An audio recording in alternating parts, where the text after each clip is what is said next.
Jika ditanya mengenai bintang terdekat dari bumi, jawabannya tentu adalah matahari. Namun, jika ditanya mengenai bintang terdekat dari matahari, jawabannya adalah Proxima Centauri. Meskipun menjadi bintang paling dekat dengan matahari, namun bintang Proxima Centauri tidak terlihat oleh mata kita. Proxima Centauri juga merupakan bagian dari sistem Alpha Centauri yang juga merupakan sistem bintang terdekat dengan matahari kita. Berbicara mengenai sistem bintang Alpha Centauri, terdiri dari 3 bintang yang diketahui, dan dari ketiga bintang tersebut, Proxima Centauri adalah yang terdekat dengan jarak sekitar 4,2 tahun cahaya. Alpha Centauri muncul sebagai bintang paling terang ketiga di langit bumi, namun untuk bintang Proxima Centauri terlalu redup untuk dilihat dengan mata telanjang. Bintang Proxima Centauri tergolong bintang katanya yang kecil, redup, dan bermassa rendah, dengan memiliki sistem planetnya sendiri. Sejauh ini, bintang Proxima Centauri memiliki 2 planet yang terkonfirmasi dan mungkin ada keberadaan planet ketiga yang belum sepenuhnya dikonfirmasi. Di langit bumi, sistem Alpha Centauri terletak di arah konstelasi Centaurus atau konstelasi selatan yang paling baik dilihat dari belahan bumi selatan. Namun, meskipun dapat dilihat sekilas dari garis lintang paling selatan di belahan bumi utara, nyatanya, banyak astronom bintang utara mengatakan bahwa mereka belum pernah melihat bintang Alpha Centauri. Untuk bintang Proxima Centauri, terletak hampir 1/5 tahun cahaya dari Alpha Centauri A dan B. Karena letaknya yang sangat jauh dari kedua bintang utama, beberapa ilmuwan mempertanyakan apakah Proxima Centauri ini benar-benar merupakan bagian dari sistem bintang tersebut. Di luar pertanyaan tersebut, mari sedikit berfokus untuk membahas Proxima Centauri. Seperti yang sempat saya bahas tadi, Proxima Centauri tergolong bintang katanya merah yang kecil, dan jenis bintang tersebut adalah yang paling umum di galaksi Bima Sakti kita. Proxima Centauri diketahui hanya mengandung sekitar 1/8 massa matahari kita. Bintang tersebut berwarna merah dan hanya memiliki suhu sekitar 2800 derajat Celcius yang berbeda dengan matahari kita dengan memiliki suhu sekitar 6000 derajat Celcius. Dengan karakteristik tersebut, dalam cahaya tampak, Proxima Centauri hanya sekitar 0,00056% lebih terang dari matahari kita yang membuatnya cukup sulit untuk diamati oleh para astronom. Setelah membahas mengenai bintang Proxima Centauri, sekarang mari kita bahas mengenai planet yang mengorbit bintang tersebut. Jadi, pada tahun 2016, European Southern Observatory atau ESO mengumumkan penemuan Proxima b yang merupakan sebuah planet yang mengorbit Proxima Centauri pada jarak sekitar 7,5 juta kilometer dengan periode orbit sekitar 11,2 hari bumi. Masanya diperkirakan sedikitnya 1,3 kali massa bumi dan Proxima b berada dalam zona Laguni bintangnya. Namun, sebuah penelitian baru pada tahun 2017 menunjukkan bahwa planet tersebut tidak memiliki atmosfer seperti bumi sehingga akan membuatnya mirip seperti planet Mars. Kemudian, pada bulan Juni tahun 2020, para ilmuwan mengumumkan bahwa mereka telah menemukan planet kedua di sekitar bintang tersebut yang disebut sebagai Proxima c. Planet kedua ini jauh lebih besar daripada bumi dan mengorbit bintangnya setiap 1907 hari. Planet Proxima c mengorbit pada jarak sekitar 1,5 kali jarak bumi dari matahari. Berlanjut pada tahun 2022, penemuan kandidat planet ketiga yang mengorbit Proxima Centauri pun diumumkan. Para astronom yang menggunakan fasilitas Very Large Telescope mengatakan telah menemukan planet ketiga yang mengorbit Proxima Centauri. Planet tersebut bernama Proxima d dengan massa 1/4 bumi dan merupakan salah satu eksoplanet terkecil dan teringan yang pernah ditemukan. Planet ini mengorbit dekat dengan bintangnya pada jarak sekitar 4 juta kilometer dan menyelesaikan satu orbit hanya dalam waktu 5 hari saja. Penemuan tadi mungkin akan terdengar begitu menarik, dikarenakan ada sebuah sistem bintang dengan planetnya yang terletak cukup dekat dengan sistem tata surya kita. Namun sayangnya, pada tahun 2021, para astronom mengatakan jika mereka melihat suara atau ledakan radiasi dari Proxima Centauri yang 100 kali lebih kuat daripada suara apapun yang terlihat dari matahari kita. Para astronom mengatakan suara tersebut termasuk salah satu yang paling dahsyat yang pernah terlihat pada bintang tunggal di galaksi manapun. Dengan keberadaan suara seperti itu di sistem Proxima Centauri, maka dapat menghancurkan peluang kehidupan di berbagai planetnya. Tapi dengan keberadaan suara tersebut, ada dua kemungkinan yang bisa terjadi di berbagai planet di sana. Di satu sisi, suara bintang pada akhirnya akan menghancurkan atmosfer pada sebuah planet. Namun di sisi lain, suara tersebut juga dapat memicu adanya bentuk kehidupan di sana. Dengan adanya dua kemungkinan tersebut tentu menjadi sangat menarik, terutama dengan kemungkinan dapat memicu adanya bentuk kehidupan di sana. Untuk mengetahuinya, mari kita bahas secara mendalam mengenai kemungkinan yang kedua tadi. Jadi, suara bintang adalah letupan energi yang sangat besar dari bintang dan seringkali disebabkan oleh perubahan mendadak dari medan magnet bintang tersebut. Suara ini dapat memancarkan radiasi dalam berbagai bentuk, seperti sinar X dan sinar ultraviolet. Radiasi ini dapat berdampak besar pada berbagai planet di sekitar bintang, terutama yang berada di zona layak huni. Nah, potensi dampak dari suara bintang terhadap kehidupan pada sebuah planet juga bermacam-macam. Seperti yang pertama, radiasi intens dari suara bintang dapat merusak atmosfer planet yang berada di sekitar bintangnya. Sinar X dan ultraviolet dapat menyebabkan ionisasi atmosfer yang berpotensi mengikis lapisan atmosfer, terutama jika planet tersebut tidak memiliki medan magnet yang kuat. Kehilangan atmosfer ini akan dapat mengurangi kemampuan planet untuk mendukung kehidupan.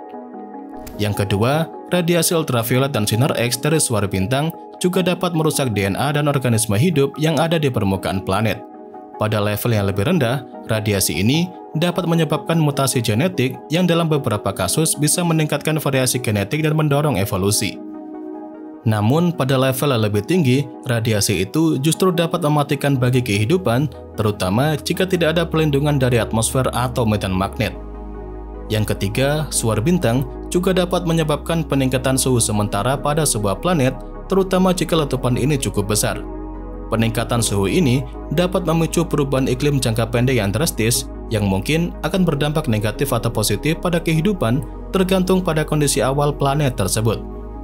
Dan terakhir, dalam beberapa skenario, radiasi dari suara bintang bisa menciptakan kondisi lingkungan yang memaksa organisme untuk beradaptasi yang dapat memicu evolusi lebih cepat. Ada sebuah teori yang menyebutkan bahwa radiasi moderat dapat membantu mempercepat proses evolusi dengan meningkatkan tingkat mutasi yang berguna. Namun, meskipun ada beberapa spekulasi bahwa suara bintang dapat memicu atau mendukung proses evolusi, tapi mayoritas dampaknya cenderung merusak bagi kehidupan, terutama bagi kehidupan seperti yang kita kenal di bumi.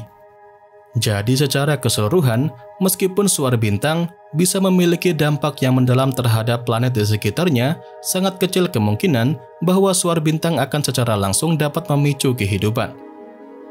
Sebaliknya, sangat lebih mungkin bagi suara bintang untuk mempengaruhi keberlangsungan atau perkembangan kehidupan yang sudah ada pada sebuah planet. Dengan adanya hal tersebut, dari sini kita bisa berasumsi jika kemungkinan sistem planet pada Proxima Centauri belum memulai kehidupan sejak awal evolusinya, maka kemungkinan radiasi intens dari sang bintang bisa memicu kehidupan di sana. Tapi, jika kemungkinan planet di sana sudah memiliki bentuk kehidupan sejak awal evolusinya, maka diperkirakan kehidupan di sana akan punah terlebih dahulu karena adanya serangan intens dari suara bintang Proxima Centauri. Tapi, itu hanya asumsi belaka ya, karena secara pasti kita masih belum mengetahui ada tidaknya kehidupan di sana. Dan jika ada pun, kita juga tidak tahu bagaimana bentuk kehidupan yang berevolusi di sana. Sekarang, mari kita beralih ke pembahasan yang jelas udah kalian tunggu. Yaitu, apakah ada rencana bagi manusia untuk pergi ke sana? Jawabannya adalah ada, tetapi itu adalah tujuan yang sangat ambisius, berjangka panjang, dan kemungkinan tidak akan melibatkan manusia secara langsung. Inisiatif yang paling terkenal sehubungan dengan rencana tersebut adalah proyek bernama Breakthrough Starship yang bertujuan untuk mengirim wahana antariksa kecil bertenaga cahaya ke Proxima Centauri. Rencana tersebut melibatkan perlengkapan wahana antariksa kecil yang disebut sebagai nanocraft dengan layar cahaya yang akan didorong oleh laser berkekuatan tinggi dari bumi. Tujuannya adalah untuk mempercepat wahana antariksa hingga sekitar 20% dari kecepatan cahaya yang akan memungkinkan mereka mencapai sistem Proxima Centauri dalam waktu sekitar 20 hingga 25 tahun. Sesampainya di sana, mereka dapat menangkap dan mengirim kembali data tentang Proxima Centauri serta planetnya yang berpotensi layak huni.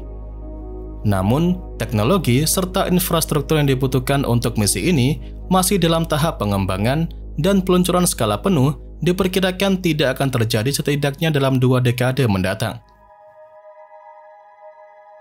Selain itu, ada juga diskusi serta studi tentang pengiriman kawanan wahana antariksa bernama Pico Spacecraft yang lebih kecil dan diperkirakan akan dapat menyediakan lebih banyak data melalui misi kolektif.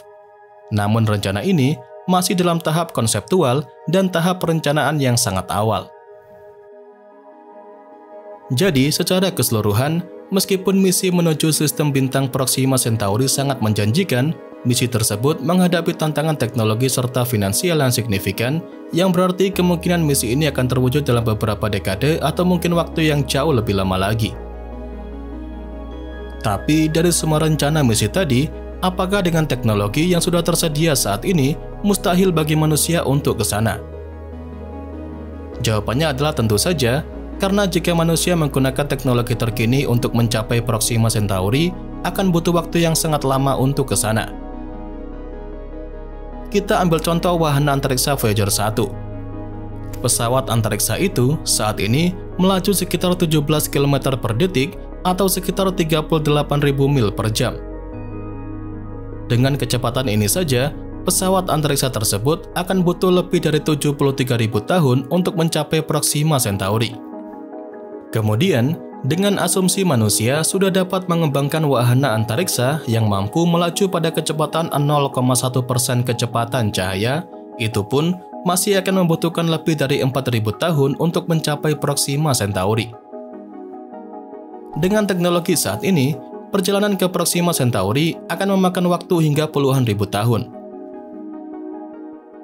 Untuk mencapai waktu tempuh yang jauh lebih singkat, akan membutuhkan terobosan dalam teknologi propulsi yang mungkin melibatkan konsep seperti layar cahaya, penggerak fusi, atau bahkan ide lebih spekulatif seperti penggerak warp yang bisa melaju lebih cepat dari kecepatan cahaya seperti yang digambarkan dalam berbagai film fiksi ilmiah.